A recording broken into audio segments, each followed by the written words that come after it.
Membangun rule klasifikasi.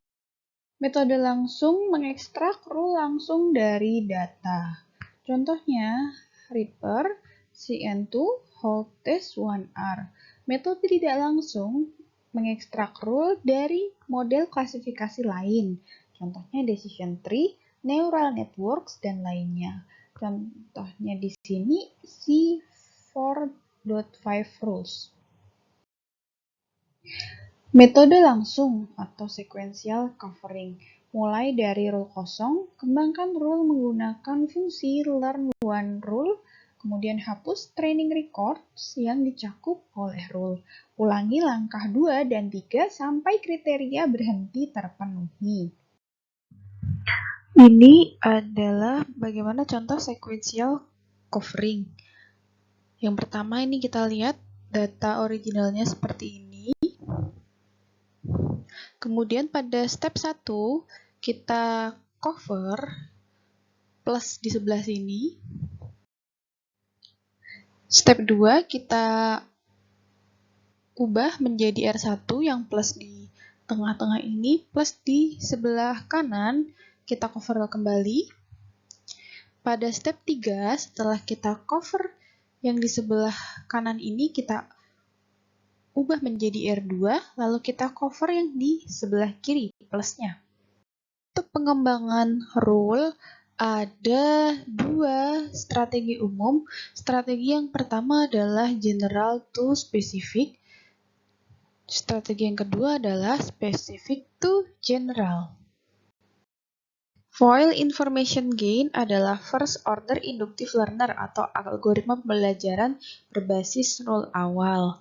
Jadi gain R1 R0 sama dengan P1 dikali log dari P1 per P1 plus N1 dikurangi log 2 P0 per P0 plus N0. P0 di sini jumlah yang positif instance di cover oleh R0, N0 negatifnya, selanjutnya yang P1 juga positif yang di cover, N1 juga negatif yang di cover. Metode langsung atau Reaper di sini untuk masalah dua kelas, pilih salah satu kelas sebagai kelas positif dan yang lainnya sebagai kelas negatif. Pelajari rule untuk kelas positif, kelas negatif akan menjadi kelas default. Untuk masalah multi-kelas, kita urutkan dulu kelas sesuai dengan peningkatan prevalensi kelas atau fraksi instance yang termasuk dalam kelas tertentu. Pelajari rule yang ditetapkan untuk kelas terkecil terlebih dahulu, lakukan sisanya sebagai kelas negatif. Ulangi dengan kelas terkecil berikutnya sebagai kelas positif. Dalam membentuk rule, kita mulai dengan rule kosong. Lalu kita tambah konjungsi selama meningkatkan informasi gain foil. Lalu kita berhenti ketika rule tidak lagi mencakup contoh negatif. Lalu pangkas rule segera menggunakan pemangkasan kesalahan yang dikurangi secara bertahap. Ukuran untuk pemangkasan adalah V sama dengan P min N per P plus N, di mana P adalah jumlah contoh positif yang dicakup oleh rule dalam set validasi, dan N adalah jumlah contoh negatif yang dicakup oleh rule dalam set validasi.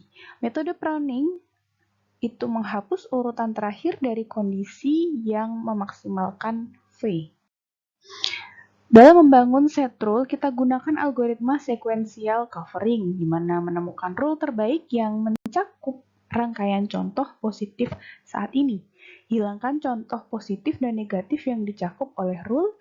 Setiap kali rule ditambahkan ke kumpulan rule, hitung panjang deskripsi yang baru.